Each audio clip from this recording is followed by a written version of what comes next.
শেখ সাদী রহমতুল্লাহ আলাইহি বর্ণনা করেন, আমি যে শেখ সাদী সেটা কেউ বুঝতে না পারার মতো উনি ছদ্মবেশে যাচ্ছে। যেতে যেতে এক জায়গার মধ্যে গেলেন, দেখা যায় অন্ধকার হয়ে গেল। অন্ধকার হয়ে যাওয়ার পরে এখন কি করা যায় চিন্তা করতেছে, আশেপাশে কোনো বাড়ি আছে কিনা। ওই বাড়ির খোঁজখবর নিলেন। খোঁজখবর নিতে নিতে দেখা যায় একজন বৃদ্ধ মানুষের সন্ধান পাওয়া গেছে, একজন বুড়া মানুষের সন্ধান পাওয়া গেছে। ও বৃদ্ধ মানুষকে বললেন, আমি অনেক দূরের একজন মুসাফির, আমি অনেক দূর থেকে এসেছি, অনেক দূরে যাব। যখন রাত্রে হয়ে গেছে, কোনোখানে যাওয়ার তো আর জায়গা নাই, আপনার ঘরে কি রাতটা আমি যাপন করতে পারবো? তখন ওই বৃদ্ধ বললেন, হ্যাঁ আপনি থাকতে পারবেন। একথা বলার পরে ওই বৃদ্ধ লোকটি ওই শেখ সাদী রহমতুল্লাহ আলাইহি ওনার বাড়ির মধ্যে নিয়ে গেলেন। বাড়ির মধ্যে নিয়ে যাওয়ার পরে খানা পিনা শুরু করলো। ওই অবস্থার মধ্যে বৃদ্ধ ওনার পাশে আসলেন। পাশে এসে বলতেছে, ও আমার ভাই, আমার ধন দলের কোনো অভাব নাই, টাকা পয়সার কোনো অভাব নাই, আমার সব কিছু সব দিক দিয়ে পরিপূর্ণ, কিন্তু আমার কাছে শুধু একটা জিনিসের অভাব আছে, শুধু এটা হচ্ছে সন্তানের। আমি আল্লাহর দরবারে অনেক কান্নাকাটি করেছি, আল্লাহ তাআলা আমাকে সন্তান দেয় নাই। শেষ পর্যন্ত এই এলাকার মধ্যে একটা দরগা আছে, শেখ সাদী বর্ণনা করতেছে। ও বৃদ্ধ লোকটি শেখ সাদীকে বলতেছে, ওই বৃদ্ধ লোকটি শেখ সাদীকে বলতেছে, আমার যখন কোনো ছেলে মেয়ে হচ্ছে না, ওই অবস্থার মধ্যে অনেক কিছু করলাম, ডাক্তার বৈদ্য ইঞ্জিনিয়ার যা কিছু আছে সব কিছু দেখালাম, কিন্তু কোনো সন্তান হচ্ছে না। আল্লাহর দরবারে অনেক কান্নাকাটি করলাম, শেষ পর্যন্ত জানতে পারলাম এই এলাকার মধ্যে একটা দরগা আছে, যেই দরগার এখানে গিয়ে যদি আল্লাহর দরবারে প্রার্থনা করা হয়, আল্লাহ তাআলা ওই ব্যক্তির মনের আশা পূর্ণ করেন। হচ্ছে আওয়াজে বলেন সুবহানাল্লাহ। বাংলাদেশত একখান পাগলা মসজিদ আছে, পাগলা মসজিদ। পৃথিবীত আর বাংলাদেশত যেদিকে মসজিদ আছে, বেগিনত যেদিকে টিয়া উড়ে, ওই জায়গায় ইয়ানত শুধু মসজিদ ইয়ানত ইয়াত তো আরো ডবল ডবল 3 ডবল না আরো বেশি টিয়া উড়ে দেয় এই জায়গা। আল্লাহর ঘর ইয়ানত আল্লাহর ঘর এলাকা এত টিয়া বেশি, জায়গা বেশ কম আছে ইয়ান। ওনারা বুঝি পারলো হইতে ভাইয়ার বন্ধুয়াল, ওই পাগলা মসজিদত যখন 1 মাস পরে 3 মাস পরে যখন মসজিদের দান বাক্স খোলা হয়, 2-3 কোটি 4 কোটির উপরে টিয়া মতো বাজে।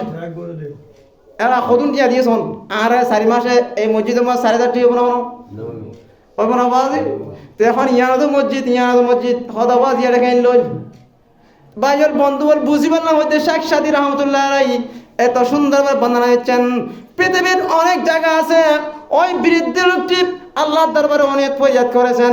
শেষ পর্যন্ত ওই এলাকার মধ্যে এমন একটা দরগা আছে, এমন একটা মাজার আছে, ওই দরগার মধ্যে গিয়ে উনি ওই জায়গার মধ্যে গিয়ে গুঁড়া রাত গাছের তলায় বসে বসে আল্লাহর দরবারে কান্নাকাটি করতে করতে আল্লাহ তাআলা তাকে একটা সন্তান দান করেছেন। হচ্ছে আওয়াজে বলেন সুবহানাল্লাহ। যখন ওই সন্তান দান করেছেন, ওই সন্তান এত সুন্দর হয়েছে, এত সুন্দর দেখলে চোখ ফেরার মতো না। তে বলতেছে, হুজুর আমার এই সন্তান ছাড়া আর কোনো ছেলে মেয়ে নাই। আল্লাহ দরবারে অনেক কান্নাকাটি করার পরে ওই জায়গার মধ্যে প্রার্থনা করার পরে ওখানে গিয়ে আল্লাহর দরবারে প্রার্থনা করেছি, আল্লাহ তাআলা আমাকে দান করেছেন আর কোনো সন্তান ছেলে মেয়ে নাই। এখন এই সন্তান আস্তে আস্তে ধীরে ধীরে বড় হচ্ছে। বড় হওয়ার পরে বন্ধু বান্ধবের সাথে চলাফেরা করতেছে। যখন একটু বড় হয়েছে, বড় হওয়ার পরে ওই সন্তান বলতেছে, ও আমার এলাকার মানুষ, আমার বাবা আমি কিভাবে হয়েছি সে কথা বলে না। তখন ফুয়া হয়তো শূন্যে ফুনানোর পরে ফুয়াই বন্ধু বান্ধবের হদ দেওয়ার বন্ধু বান্ধব এইখানে যে এমন একটা দরগা আছে, যে দরগার মধ্যে গেলে যে দোয়া কবুল হয়, আমাকে কেউ কি সন্তান দিতে পারবে? ওই জায়গাটা, ওই দরগাটা কোথায়? বন্ধু বান্ধবকে বলতেছে। তো বলতেছে, কেন তুমি এই কথা কেন বলতেছ?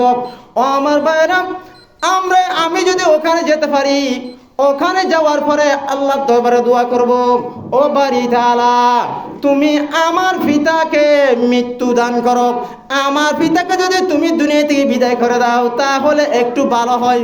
উচ্চ আওয়াজ বলেন নাউজুবিল্লাহ। ওই ছেলে এইভাবে কথা বলার পরে ওই বাপে বলতেছে আমার ছেলে একটু ভালো হয়ে গেছে, মা ভালো মানুষের সাথে চলাফেরা করতেছে, আমার সন্তান অনেক ভালো। কিন্তু ওই সন্তান তার বন্ধু বান্ধবদেরকে বলে আমার বাবা এমন বেয়াকুফ, আমার বাবা বেয়াকুফ, আমার বাবা ওখানে গিয়ে আমার জন্য প্রার্থনা করে, প্রার্থনা করতেছে আমার বাবাকে যাতে দুনিয়া থেকে বিদায় করে দেয়। একসাথে বুঝেছে দেয় বাবা কত সুন্দর করে ফোয়া, আল্লাহ বলি রে এত সুন্দর করে প্রার্থনা করি ফোয়া ফোয়াইয়ে, এখন ফোয়াইয়ে হদা হুদা তুই হল মারিবা দিবার মালিক হন আল্লাহ। হন আয় তুমি জিত পাইছি হন ইয়া যায়ের দোয়া করছে তুই হন খুদা আ দোয়া তো কবুল না করতে নগরর ইয়া তো তোর মকবুল বান্দা আছে, এবার উসিলে হইলো কি করো আ দোয়া গান কবুল করো। তাআলামু আন্নাল্লাহা মাল মুত্তাকিন, আমি খোদা যারা মুত্তাকি বান্দা আছে, যারা পরহেজগার বান্দা আছে, যারা তাকওয়ালা বান্দা আছে, আমি খোদা তাদের সাথে থাকি। তাই নয় আল্লাহ অফার আয়াতত বর্ণনা করে ওয়াল্লাহু ওয়ালিয়ুল মুমিনিন, পৃথিবীর যত মুমিন বান্দা আছে প্রত্যেকের অভিভাবক হয়েছে একমাত্র আল্লাহ। আর অভিভাবক তো আল্লাহ। আয় খুদারে বেশি মানে আয় খুদার লাই বলি গুণার রাত দিন 24 ঘন্টা ইবাদত বন্দেগী করে আইলান দি তার অভিভাবক।